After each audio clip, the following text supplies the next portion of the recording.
Okay, I call this meeting of the Jacksonville Recreation and Parks Advisory Committee to order. And I'd like to welcome those watching at home on G10. Our first order of business is approval of the agenda, which Amanda sent all of us by email. Do I have a motion? Motion to approve.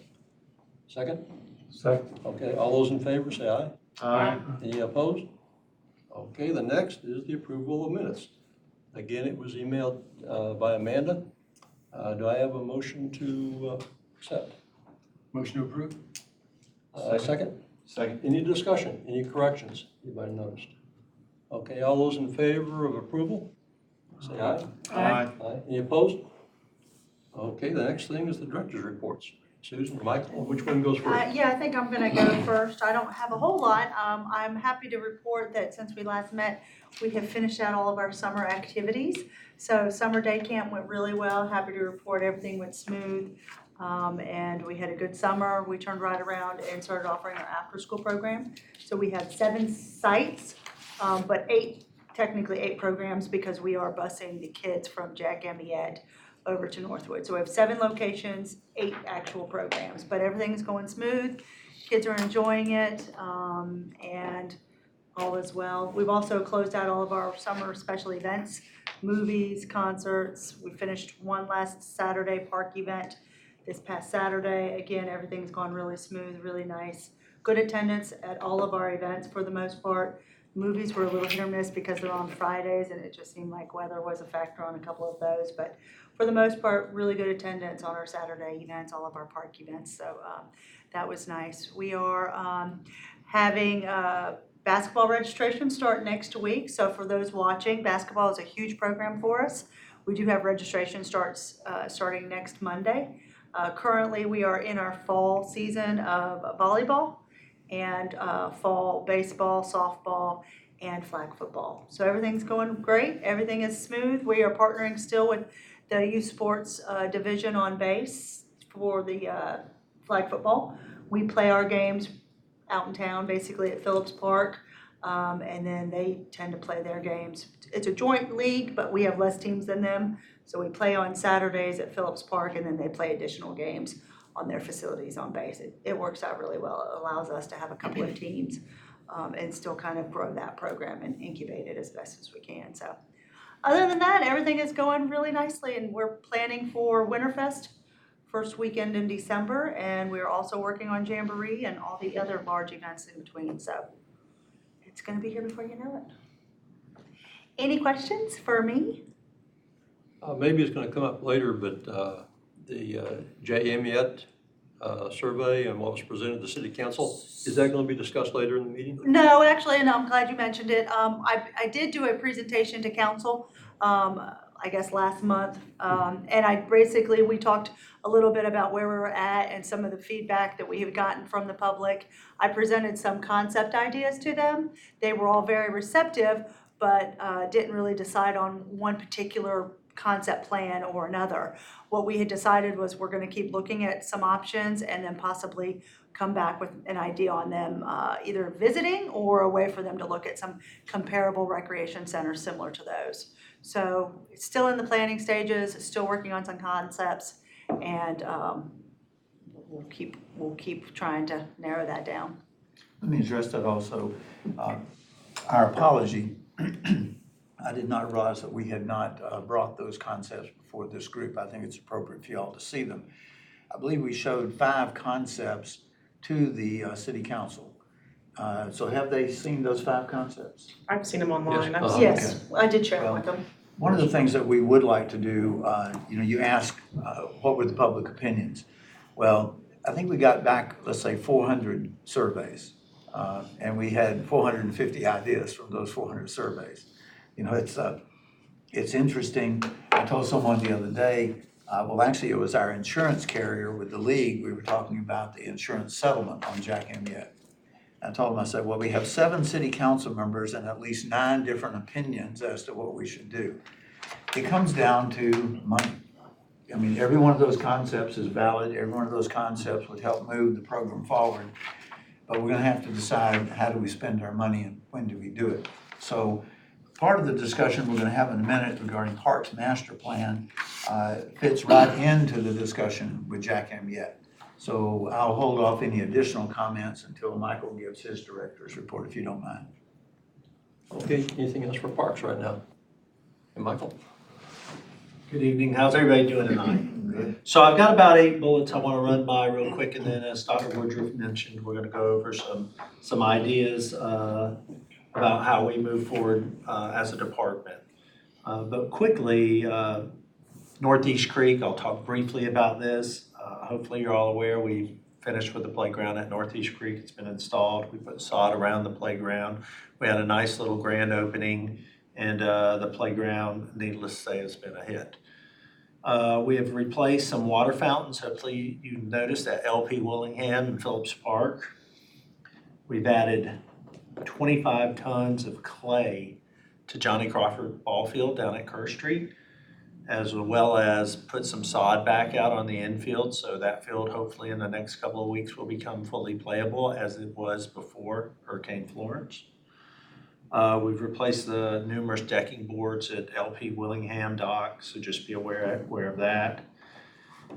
Back to ball fields, we've added about 100 tons of clay at the Commons ball fields. So that's obviously takes a little bit of time to do that sort of work. We're continuing, if you haven't noticed, work out Riverwalk Park in the 3rd pod there. We've added some dirt, some compost, and we're getting ready to sod. Sod is actually due to be delivered tomorrow. So hopefully by the end of the week, you'll see that pod look completely different, and then moving forward, it will continue to look different. Our staff, we talk about the good things they can do and the talent that we have and utilizing that talent. I think that's the biggest thing. We've basically, we've reinstalled the irrigation system down there, laid all the lines from scratch. So the good thing about that is, if there is damage done to the lines, we'll be a little better informed about how to go about fixing it because it'll be our system. We replaced the slide at Sturgeon City, if you haven't noticed. And at Riverwalk Park, the new informational signs have been installed, and that's a neat little thing too. Lori, I think you would have noticed that. Awesome. So that's my report as far as how we generally talk each week. Is there any questions before we move on from that? Which signs did we go with? Signs, the informational signs? Yeah, because you had like 2 different types. No. Those were wayfinding signs that we okay. talked about. Those are different signs. These were informational signs about Riverwalk Park and each island, landscape island within the park and the shrubs that are in those areas and the regions they're from. So a little bit different, but we're still working on the wayfinding signs.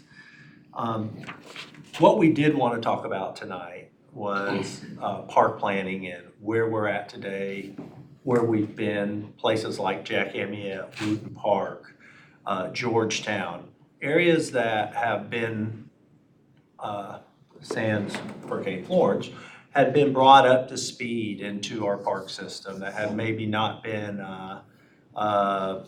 kept up as well as they should have been, but we've got on pace with what a good standard is here in Jacksonville and what we want our facilities to look like.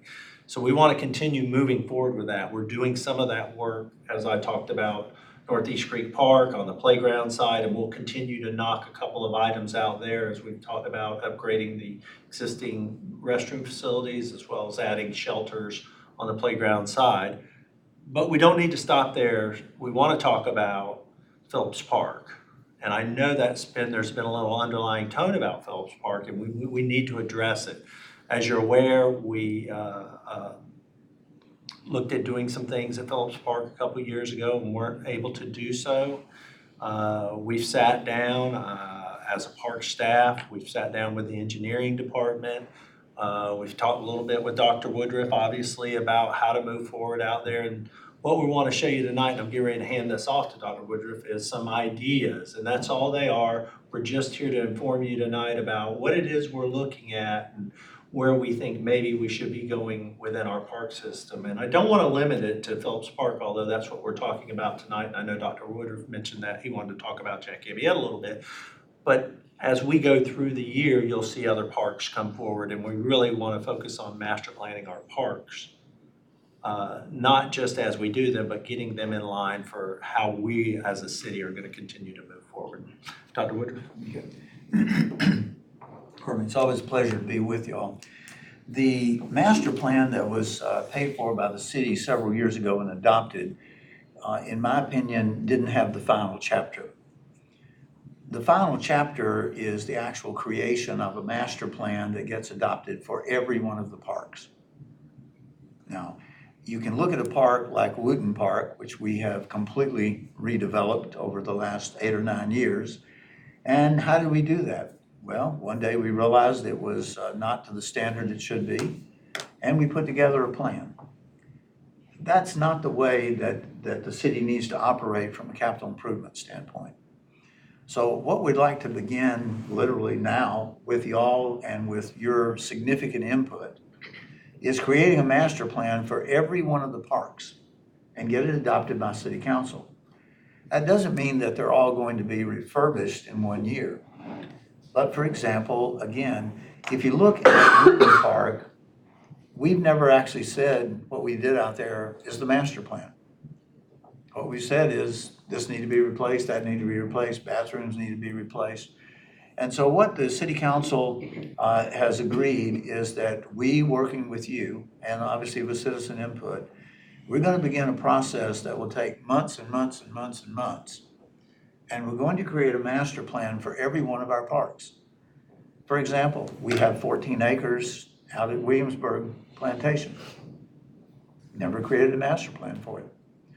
Should that park look like this, or should it be a nature park, or should it be, what should it be? So the goal, which we would like to begin tonight as some concepts, is to begin down the path of taking every one of our parks and through your input and citizen input, eventually going to city council, one park at a time to get the master plan adopted.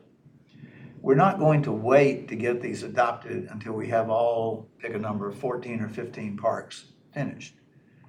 Now, you can say that the Commons has a master plan. Well, maybe it does, maybe it doesn't. We already know that one of the goals that the city has in next year's budget is to put in a splash pad there. We just don't know where.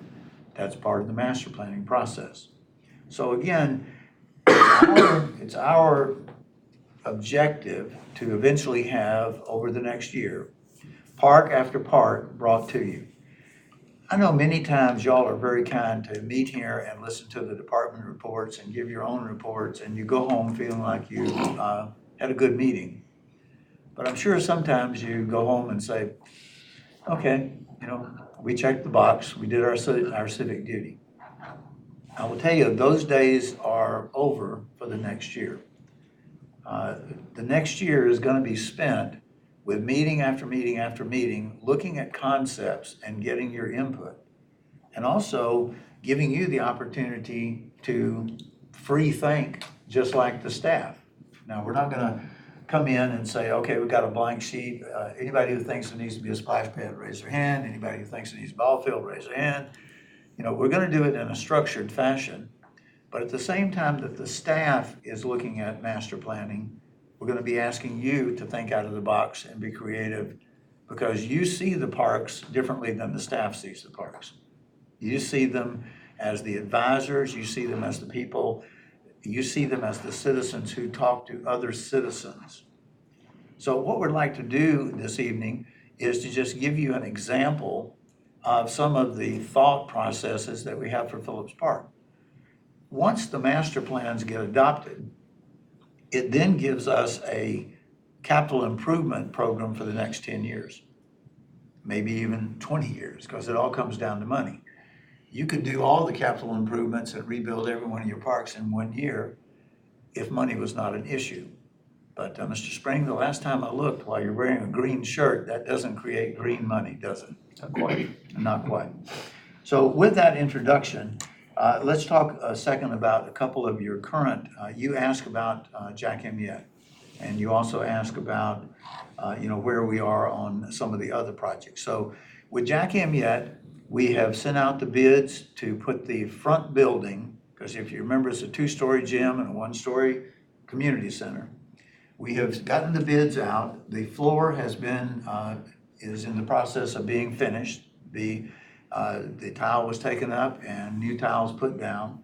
The bids are in for the air conditioning upgrade and cleansing of all of the ductwork is gonna come out and new ductwork is gonna go in. The roof has been patched, although we found another leak the last time it rained.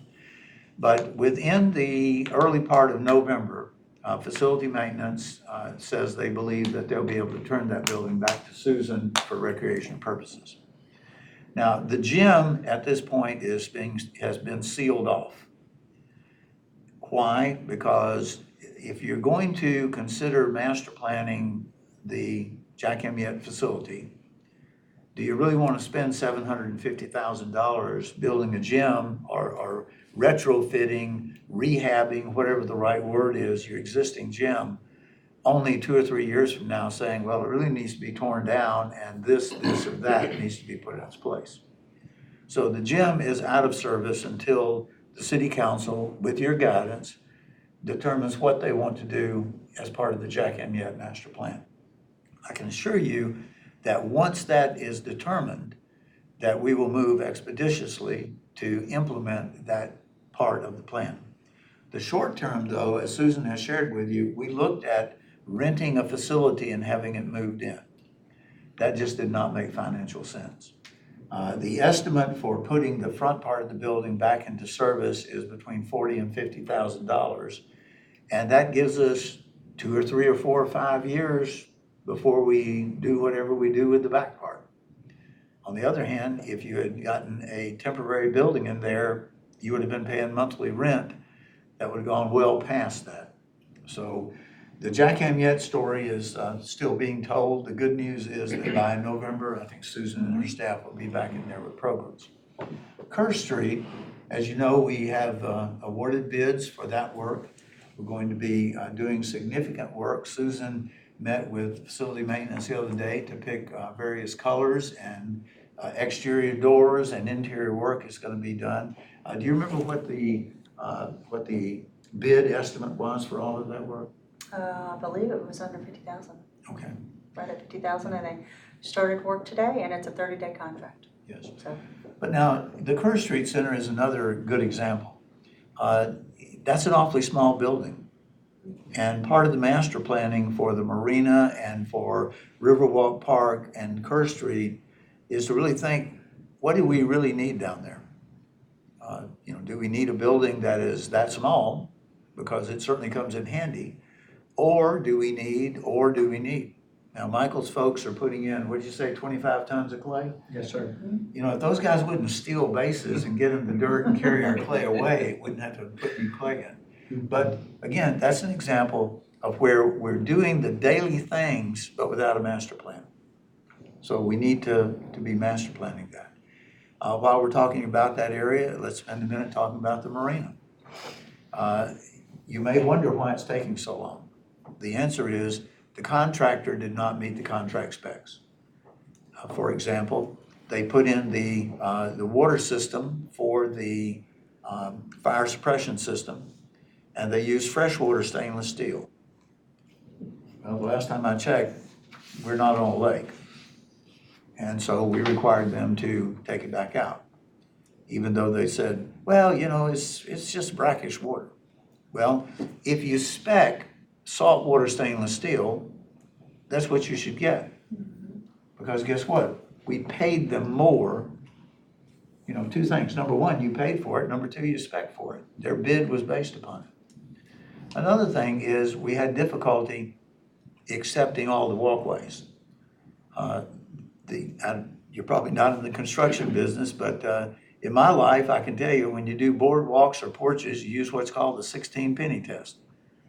And that is, you put a 16 penny nail in there, those are big ones like this. And if the head doesn't fall all the way through, then the spacing is right. And why is the spacing important? 2 things. Number one, drip of rain, so it doesn't hold water. And number 2, so somebody's toe doesn't get stuck in there and get broken, or a woman wearing high heels, or I guess Jim, a man wearing high heels, doesn't get the high heel, leave that one alone. Or, someone wearing high heels doesn't get the heel stuck in there and breaks their shoe and you get a claim. So the contractor, while they've done good work, they haven't met specifications. We're now hoping that the contractor will be out of there by the middle of October. The city staff will then come in and do literally several more weeks, if not several more months, of installing a new fence, getting landscaping installed, getting sod down in most of the area. But it has been, let's just say it has been a project that has tried a lot of people's patience, but we're getting closer to that. With that update, let's talk a second about master planning for Phillips Park. You know, you can see at the bottom right, you can see Marine Boulevard or 17. You can see the channel there where Cheney Creek is. And then you can begin to see some concepts. In the far left-hand side, you will see a parking lot, and then you'll see something that is kind of striped. That's where we have a lift station. You may not realize that that whole facility there is not just a park, but it's also part of our sewer system. In this concept, the dominant feature that you immediately see is the walking trail. And then you can see the large green area, which may be a multi-purpose ball field. And then depending on the colors that you see blue, which is shelters, bathrooms. You can obviously see the parking. And then the purple areas, or whatever color you see there, that is really playgrounds. And that's just one concept. Another similar concept is this one. And Susan, since I can't read it that well from here, walk them through what this component is. So this has some different different ideas as well. You can see on the far end is a splash pad surrounded by some fabulous playgrounds. I think the idea for this splash pad, and Michael and Dr. Woodruff, feel free to step in, is just trying to do something different, make this a destination location, and certainly multiple playgrounds, multiple ages, multiple opportunities is certainly there. And then a putt-putt golf course up by the road, along with several shelters and a new restroom area. Walking trail stays the same. Parking is pretty much the same, just bringing in different elements for different ideas on concepts. Now, you can laugh when you see the next one. These are done from an engineering standpoint. This is done really from my standpoint. You know, I love to draw. Let me walk you through this one. First of all, you will notice in the aerial, the dark areas. Why is that? It's an extremely wet piece of property. The closer you get to the water, the wetter that piece of property is, and it falls off pretty significantly. In this concept, you will also notice that there is a key down at the bottom, and what you'll see is, you know, No. okay. For example, the W's, point out where the W's are. Oh, sorry. That's okay. The W's are right here. Yes. And is that And the what you'll only one? see is those are playground pieces of equipment. One concept that, you know, that I think of Phillips is right now we use it for anything and everything. If you want to make it a destination park, you really need to focus, I think, on one thing. And let that be a phenomenal children's playground area. Now, we've got a great playground at Northeast Creek Park. We've got a great playground up at the Commons. And I understand that if you do a concept like this, you're losing your ball fields. But remember, we're not saying in adopting a master plan that this is what you're going to do tomorrow. The master plan is just like, almost like a chessboard. You make this move and you analyze what does that mean another move has to be. And so maybe one of the things that we consider up at Williamsburg Plantation is we take that 14 or 16 acres and turn that into an absolutely fabulous fields with just minor things like restrooms and minor playground equipment. But in these concepts, you know, it's to make people think about how we want each of these parks to be. If every park has the same variety, then none of them become a destination. But if you set up a destination park for your fields, like you have at the Commons, and you set up another destination park for the major children playground, while you still are gonna have playground equipment elsewhere, you really set up those as your destination points. Again, just a different way. Another concept that you can see is similar. It leaves a lot of the area along the waterfront, but it creates trails, it has a bathroom, it concentrates on playgrounds, and again, like Susan mentioned earlier, it has even a putt-putt golf course. And the concepts that we have thought of for the putt-putt golf course is it's all free. You know, you can bring your own ball and your own putter, or you can check out a putter and balls and bring them back to us. You know, we're not talking about setting this up as a commercial venture. And of course, one of the important things there is how we're going to improve the restrooms. I know that's been a priority of y'all's for a long time, is the Phillips Park restrooms are just an embarrassment to the city. Now, I will also say to you that while we have not closed out the landfill component of this, you'll notice that all three of these plans, you can actually move forward with them and it will not impact the closure of the landfill. So it gives us the ability to move forward. And then, you know, here's one more. And in all of them, what you're gonna see are walkways, a concentration of various playground pieces.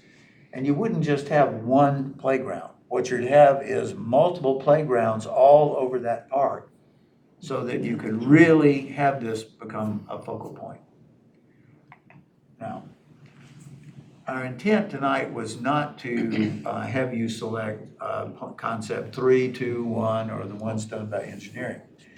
It's to open up the concept of creating master plans for every one of the parks, get them adopted through your recommendations to the city council, and then with that, we begin to do the financial part of getting them in the capital improvement program so that we can then say, okay, these components at Phillips are gonna be built in FY22. This is how much they're gonna cost.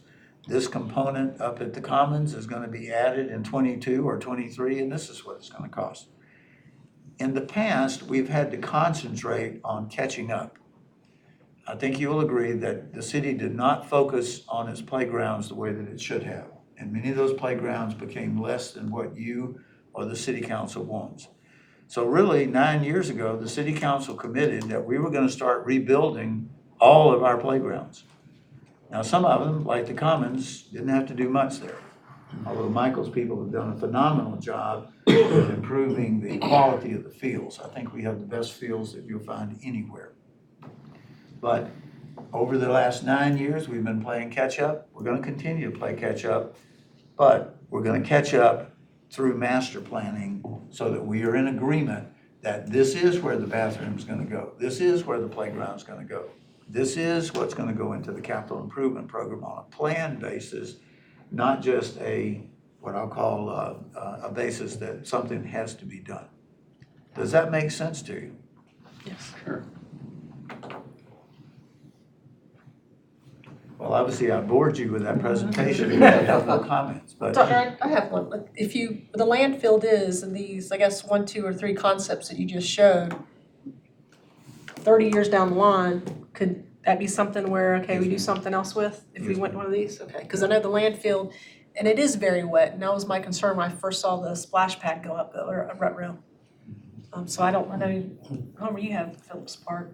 I don't think a splash pad would do well there without a lot of upkeep. I think your problem with splash pad is gonna be that you gotta dig in the ground, Yeah. you know, and anytime you dig in the ground, you run into, you know, you could run into some. major problems. Mm-hmm. As the crow flies, it's not that far from Jack Amyette where there's already a splash pad. So maybe a location more distant to kind of spread things out. Well, what I hear you saying, Jim, is that if we, like citywide, if you know where your splash pads are, you know where they're not. Yeah.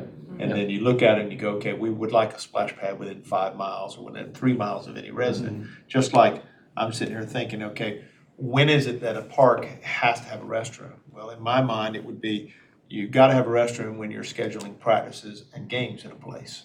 And So- when children are gonna be there. Yeah, because if it, for example, in the other park I do, in Sherwood, you know, that's a neighborhood park, it's got houses around it.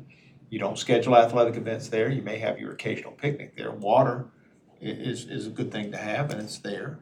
But, you know, the people have their own bathrooms that they go to, so that, I don't see a need in having a bathroom there. Same, I'd say with Branchwood, you know, in the back of Branchwood, people that live there use it a lot, but, you know, you're not gonna have athletic events there.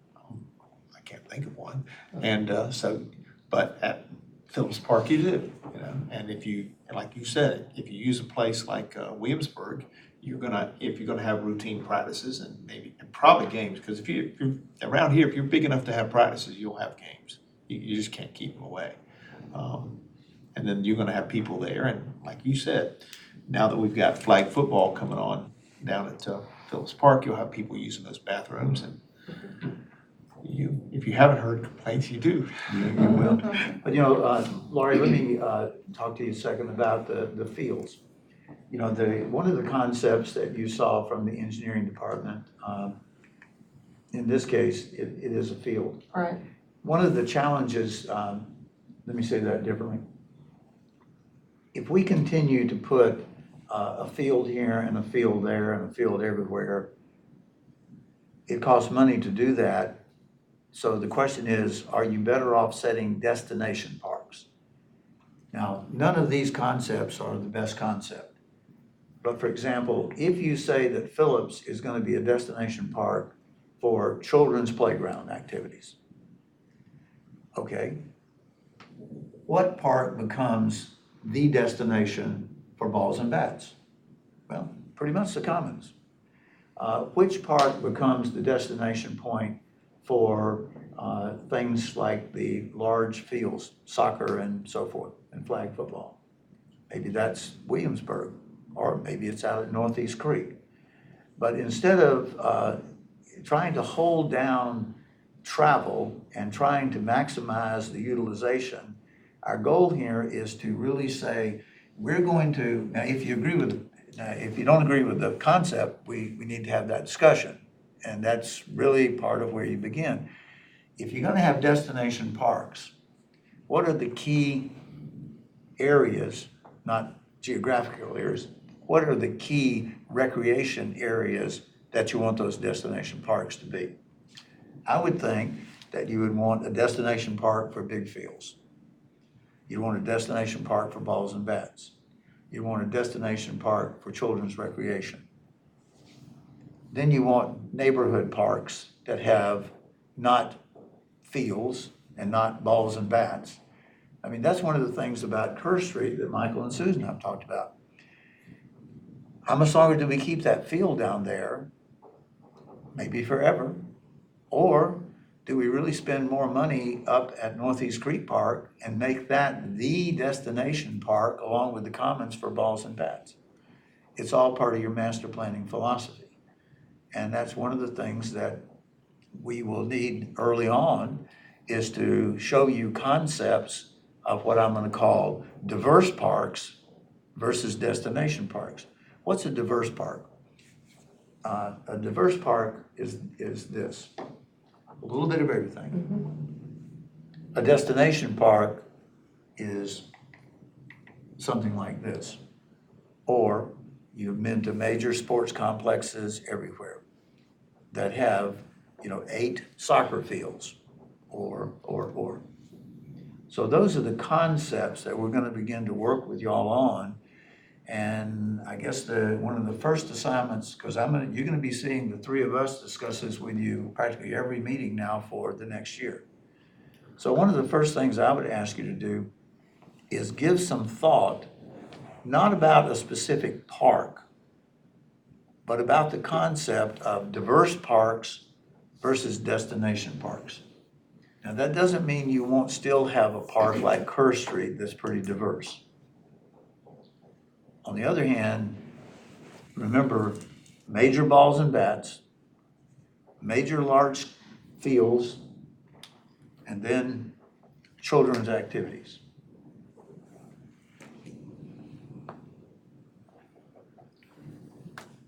What are your thoughts? Well, Jack Amyette, they've got that great ball field there. There's only one. He has only one, right, so Are you saying since it's only this one ball field there, you put something else there and you'd have enough at your destination parks where most of your ball fields are? Or would you keep the ball field? Oh, you're definitely gonna keep it, after investing the money we've invested at Jack Amyette. But remember, Jack Amyette is a specialty ball field. It's a hard ball. Right. It's not softball, it's not Little League baseball. It is truly a specialty field. So you may have a program like Jack Amyette that by design is a diverse park. You're gonna have the hard ball there, you're gonna have a splash pad there, you're gonna have whatever we decide goes into the community building, whether it's another gym or whatever. So you'll have some diverse parks. And Jack Amyette, in my view, will continue to be a diverse park. Some of our other parks will continue to be diverse.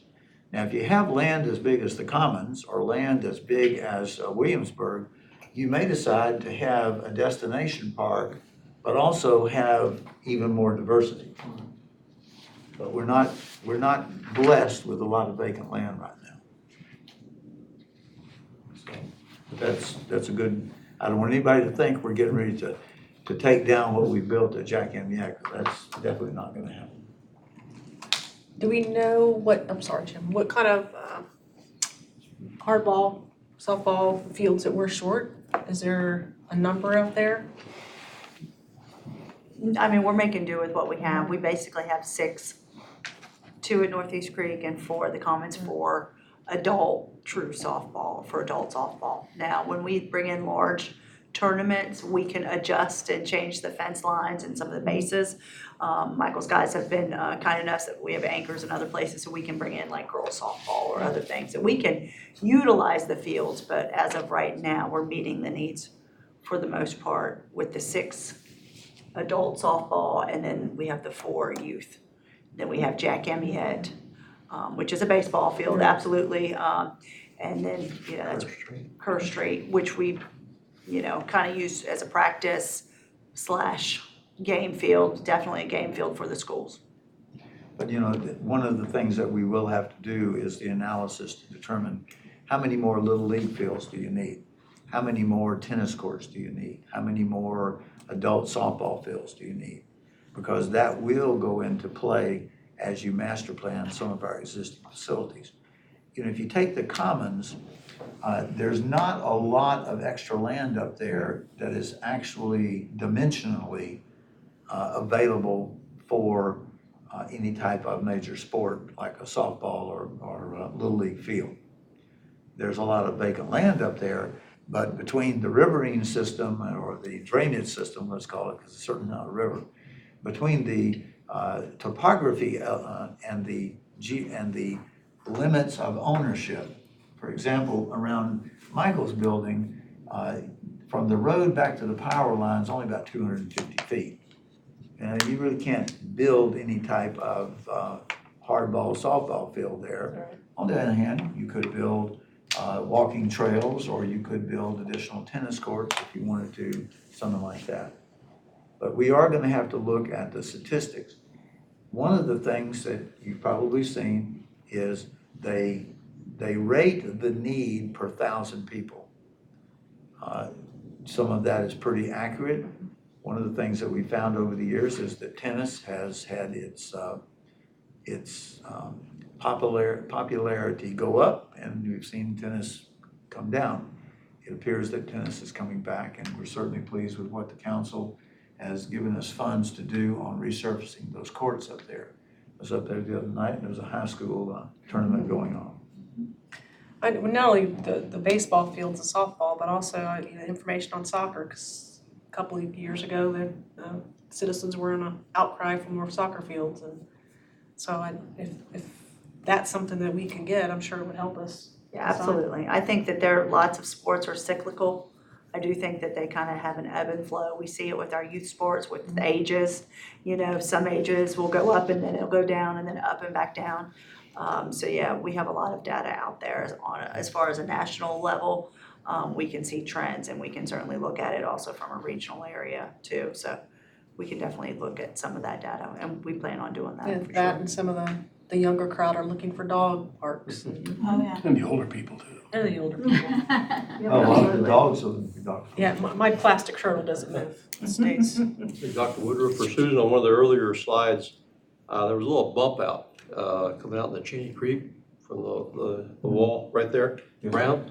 Was that, for fishing, or was that a tent for a canoe kayak launching platform, or what's the intended use for that? Well, the intended use is to get people out on the water. And you can wind up having it for kayak launching. You know, one of the things that we talked about a number of years ago was to set up a bicycle kayaking program where you could pick up a kayak, let's say down in Sturgeon City, park your car, pick up a kayak, and kayak up to Riverwalk. And if you were tired, pick up a bicycle there and ride back to Sturgeon City. Or if you were really energetic, go all the way up to Phillips Park, turn the kayak in, pick up a bicycle there, ride the bicycle trails to wherever, and then wind up back at Sturgeon City to pick up your car. Those are the type of programmatic things that we also need to be working on. And Jim, I appreciate the fact that you pointed that out. Well, I've mentioned this before we spend the money to put a canoe kayak launching platform there, I think we need to take a hard look at the water depth. 2 feet. And something called alligator weed, and if it would be utilized. Because I clean that up about every 3 months, and sometimes it's a challenge to get my kayaker along there. It's only gonna get worse with sediment. Right. The alligator weed is just becoming more prolific out there. But, you know, that's the type of input, you know, when you draw these things and you don't know some of the facts that you've just given, you might expend the money and then suddenly find out, okay, not a good idea. Well, So, remember, I think it was a couple of years ago, we had a kayak launch back here. Yeah, somebody made one up. And they were complaining about it because it wasn't up to city standards, and it turned out it wasn't city kayak launch. It was a pallet. Yeah, so I know somebody's used it Several down there, pallets. and, that, again, that was 2 years ago probably, so now you're right, you may have seen some significant growth in there. I think that the only, and I'm not pitching either diverse or destination, but the destination's good because it allows you to concentrate your resources and your maintenance in one area, and you can quickly shift from one to the other. From, on the diversity side, you're not locked into one place. If something happens to the one place that's your destination, you've got nothing, and then you're stuck for however long it takes to get it better again. And I would imagine from a city standpoint, if you have a tournament or something where you've got people going around to different places in the city, from a merchant standpoint, it's probably, not a bad thing, because people are gonna be driving from this place to this place, and they're gonna stop at your place and get something to eat, drive through window, things of that nature. But again, I'm not really sold one way or the other yet, because I can see pluses to the destination, because I remember from, when we play softball, we think when we go someplace, we go like, wow, they've got, 6 fields together, and it's all in one, it's everything you need. And you keep thinking to yourself, this is what we need because it's nice. well, one thing that we want to stress is that, without a master plan, we basically find our way every year based upon, if you pardon the expression, the squeaky wheel. With master planning, you're at least adopting a program so that you can put it in your capital improvement program for the next 10, 15 years. I don't want anybody to think, though, that simply adopting the program means that all this is going to be built ASAP, because it comes back down just like Jack Amyette. You have options at Jack Amyette relative to the gym and the rehab there, from something roughly $1 million up to $6 million. So the council and you're going to have to decide, is that where you want to spend that amount of money, or do you want to do something different? That's the opening, no pun intended, the opening volley as we begin this master planning project. What I will ask you is this something y'all are willing to take on? Sure. Oh, yeah. Yeah, Is it something you feel the community needs? Yeah. Okay. as long as we have, of course, it's all about the people that we serve. As long as the people have the input, or have the opportunity to have the input to what they want in their particular area, I think you're in pretty good shape. But of course, the bottom line is Bottom line is money. We can have the best ideas in the world and the best plans, but can't afford it. Or we might be jumping too big and say, well, we can't do that. So you have to come back with something less that may or may not work, so. Well, we certainly intend to have some sessions where the public can come and talk about each of the parks. It's just like we did with the surveys at Jack M. Yet. I mean, your folks went door to door, had well over 400, if I remember correctly, over 400 responses on that. And again, Mr. Chairman, as I said, we got 400 responses with 450 different ideas. You can get twice that many from this committee here. So.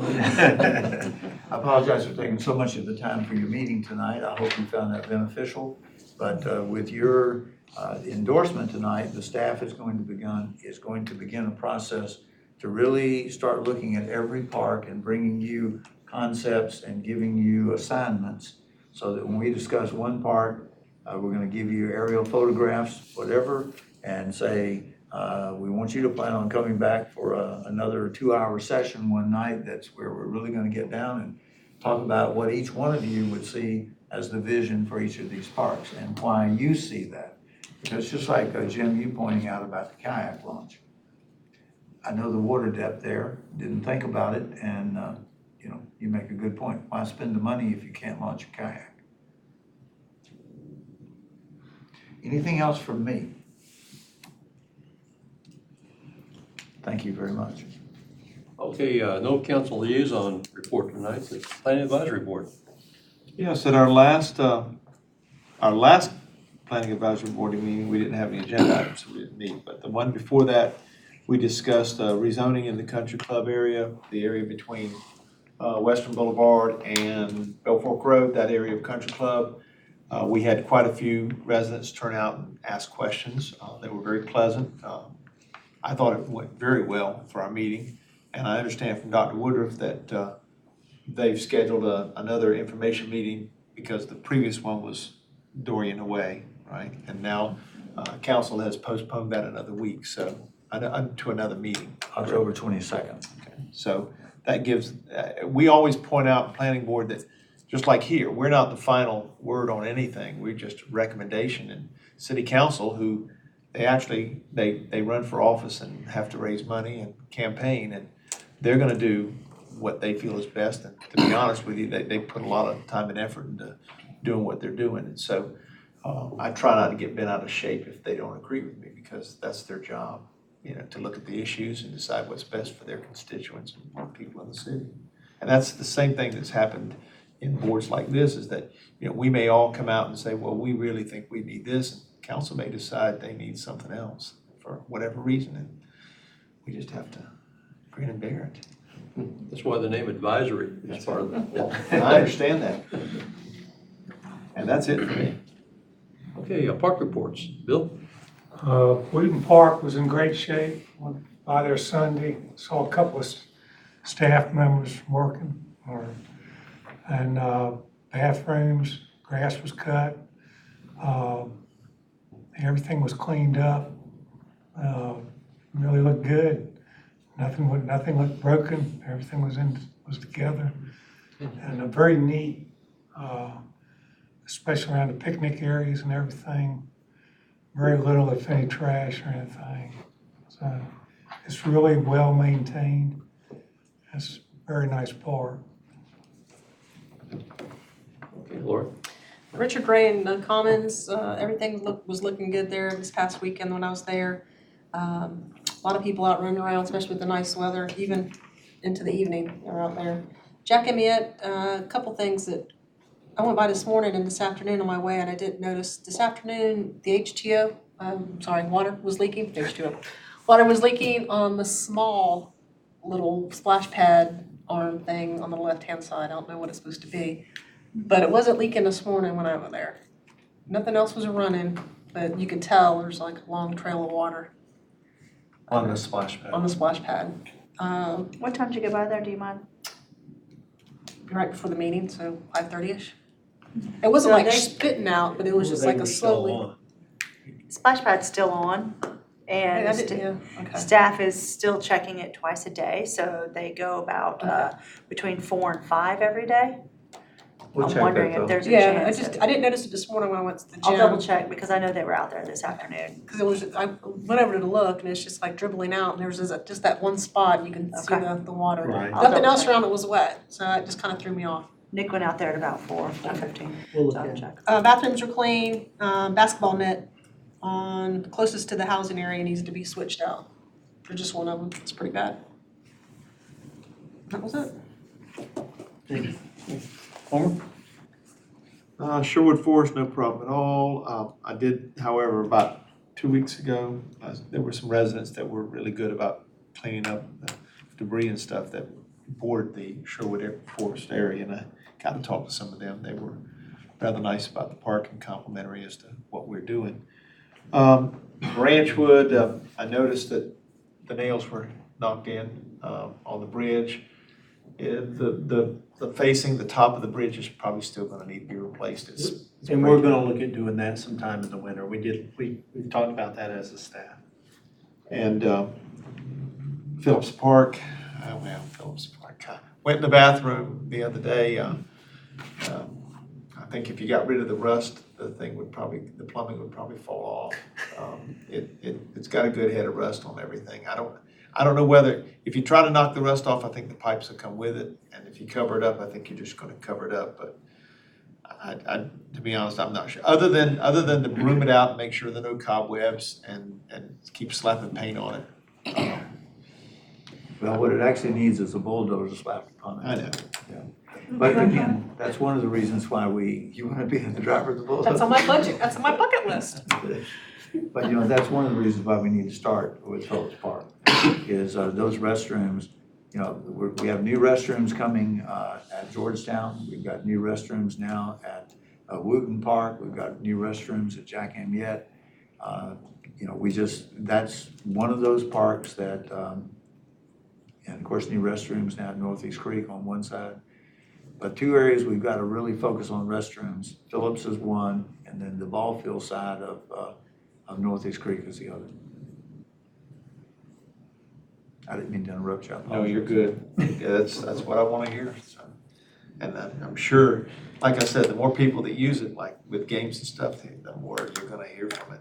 The sad thing is the easy solution is to tear it down, and then you don't have a restroom.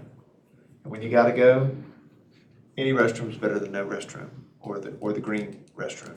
Yeah. Steve? The playground is a huge hit. There stacks of kids there all the time. We were taking the dog out last night. The place was just packed. The orange flower still doesn't have water coming out of it, which I don't know if that's a big deal or not. And I was trying to show that, that little captain's funnel where you're standing up there, bridged engine room. But it wasn't working. I don't know if it's full of water or something. Okay. So I'm trying to show it to the granddaughter and said, "No, not coming out." And I said, "What?" And I went over like, "Here, you yell in there." Couldn't hear anything. The swings are hugely popular there. I mean, like you go there and there's like somebody on every one of the swings. Last time I was at Sturgeon City, there's no swings down there, right? Correct. Can we put some in? Probably not near the playground because of the amount of safety space you need. Swings require the most amount of space for safety. Okay, didn't know We'd that. have to look at it, but we'd have to purchase swings and then we'd have to find a space where they could fit. I was thinking that area that used to be the butterfly garden. They would not do well in that wet area. Swings would not do well there. All right. And there's no bike racks at several of the parks. Could be all the parks for all I know. But like I was at Northeast Creek yesterday and there were like, kids are riding down there, and there's just a mountain of bicycles kind of laying all over the place. And when we go to Wooten with the grandkids and, we cycle down to the monuments and come back, eat lunch, no place to put the bikes. We can get some. Yeah. I can show you some really cool ideas. I take pictures of bike racks all over the country. Ship us some pictures. There's some cool ones, like in Vancouver. They do it up, like a little city symbol on there and all that kind of stuff.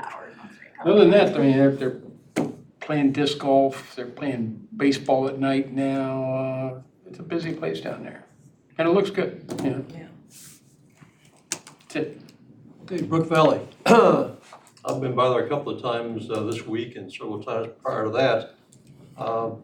Just a question, the Adopt a Trail sign at the start of the power line trail right there, that looks like that's been recently replaced because it was getting pretty beat up. It may have been replaced 3 or 4 months ago. But I believe it was recently Looks replaced. good, yeah. The other one was, that was our first Adopt a Trail, 50, 60 years ago, so that sign is getting worn pretty good. Little storm damage, I already talked to you about that, Michael. What little was there, and the damage really was branches and leaves down. It was picked up within 2 or 3 days. Duke had some type of pallets over there to put heavy equipment on Post Florence, over where the tennis courts used to be. Right. Those pallets have come up and somebody saw it. I don't know if it was Duke or. Yes. And I was really concerned because the sod they put in there was just dark brown. And there were water in it. And I went by there today and some of it's taking, so I think it's not a complete loss. Right, it'll be fine in the long term. Okay. Let's see. Last thing, Dr. Woodruff, you mentioned tennis is on the rebound. Are we gonna put tennis courts back at Brook Valley? Depends on your master plan, Okay, master depends plan. on need. Okay. I stopped by Northwoods Rec Center on the way here tonight. Talked to the attendant. Everything seems to be working over there. Their after-school program is actually turned into a track-out program because Northwoods Elementary right next door is on a 2 or 3 week break. Northwoods and Clyde Irwin, So they've got the children there pretty much all day. 7:30 to 6. Let's see. Looks like there's a new bike rack. Somebody mentioned bike racks. There's a new bike rack and a pad right out in front, which looked good. Looked like the cement was just laid recently. They did some work. They've changed did you see where the new transit bus stop had been moved? Yeah. So they did some work and then they had to dig into that cement. So yeah, they report it and so yeah, thanks for noticing. Okay, and no reports from our last 3 members except Joe sent out an email today and a couple of things of note. Kudos to the Parks Department for what they did down at Willingham. And he mentioned that one of the water fountains, and that low pressure, that may be the one's being replaced. I don't know. Right. You saw I don't that? think it is. We were, as I left today to go to a meeting, I shouted out to Scott and they were going down to look at it. Okay, good. That's all I had. And one city moment. So our one city moment, so we've talked a little bit about it. We thought what better represents our one city moment than, wow, There we go. Northeast Creek Parks Playground and how happy we are to have an amenity like that within our community. The foresight of council to support this and create funding for a playground of this magnitude in our community is awesome. If you haven't had the opportunity to go to the playground, please take a minute to go by there. We would like this facility, which is an inclusive playground. We would love for this facility, and I think we're gonna be able to do this to be our standard moving forward for playgrounds within Jacksonville. Now, does that mean we build every playground that size? No, it doesn't, but kind of like the restroom facilities we have some core elements there that we can incorporate as we move forward. One of the reasons, Steve, I would tell you that the swings are very popular out there is we do have rubberized surface under them. And I think that this is a great example of the splash pad and the playground complementing each other, for children and parents. When we talk about diversity / destination, which one is right? I'm not sure that doesn't fit both descriptions here, that, children are going from one spot to the other, back to the other spot. So it's definitely a win-win here from parents, caregivers, from, I think, the biggest winner is the community. So what a great one city moment. Okay, any last minute comments or questions? Just one thing, I think the staff deserves a lot of credit. you do, you all do too, that when we say there's a problem with one of these parks, it's usually taken care of pretty quick. So they really do a good job and get the word I'll to pass that them. on to the staff. Yeah, because, well, you too, because y'all, because when we point out something that's not right or doesn't look right, you all get right on it. So we appreciate that. I think I speak for the whole group. Thank you, Mr. Y'all Ross. did a good job.